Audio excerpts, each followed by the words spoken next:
ناظرین کرام، آج ہم آپ کو بتائیں گے کہ دنیا کی 3 بڑی مساجد کہاں پر ہیں اور کس ممالک میں واقع ہیں۔ آپ دیکھ رہے ہیں میرا یوٹیوب چینل حسن شاہ 786۔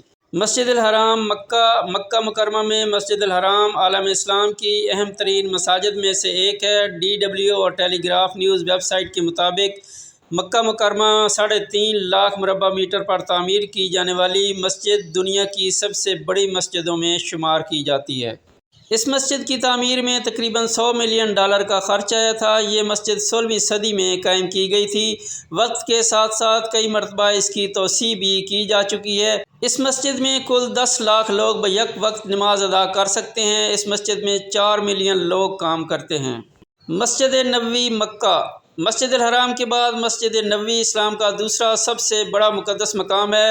مسجد نبوی صلی اللہ علیہ وآلہ وسلم میں نبی کریم صلی اللہ علیہ وآلہ وسلم کی آخری آرام گاہ بھی موجود ہے۔ BBC اردو کے مطابق 1441 برس قبل یہ مسجد پیغمبر اسلام کے گھر سے متصل جگہ پر 632 عیسوی میں تعمیر کی گئی تھی، اور آنے والی صدیوں میں کئی مرتبہ اس کو وسعت بھی دی جاتی رہی ہے۔ تاہم یہ بھی بتاتے چلیں کہ مسجد کو وسعت دینے کا حالیہ منصوبہ جو شاہ عبداللہ نے 2012 میں شروع کروایا تھا، پایہ تکمیل تک پہنچنے پر 18 لاکھ افراد کے لیے اس مسجد میں بیک وقت نماز ادا کرنے کی گنجائش موجود ہوگی۔ مسجد اقصی یروشلم۔ مسجد اقصی مسلمانوں کا تیسرا مقدس ترین مذہبی مقام ہے۔ گنجائش کے حوالے سے اس مسجد میں صرف 5000 افراد ہی نماز ادا کر سکتے ہیں۔ اس مسجد کا سنہری گنبد دنیا بھر میں خاص شہرت رکھتا ہے۔ اس مسجد کا افتتاح سن 717 میں ہوا تھا۔ الجزیرہ کے مطابق مسجد اقصی 35 ایکڑ میں تعمیر ہے۔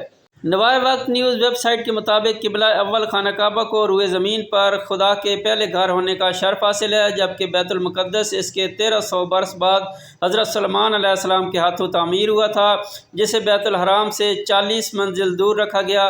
نبی کریم صلی اللہ علیہ وآلہ وسلم 16 یا 17 مہینے تک بیت المقدس کی طرف رخ کر کے نماز ادا کرتے رہے۔ اس طرح کی مزید ویڈیو دیکھنے کے لیے آپ ہمارا چینل سبسکرائب کریں اور بیل آئیکن پریس کریں۔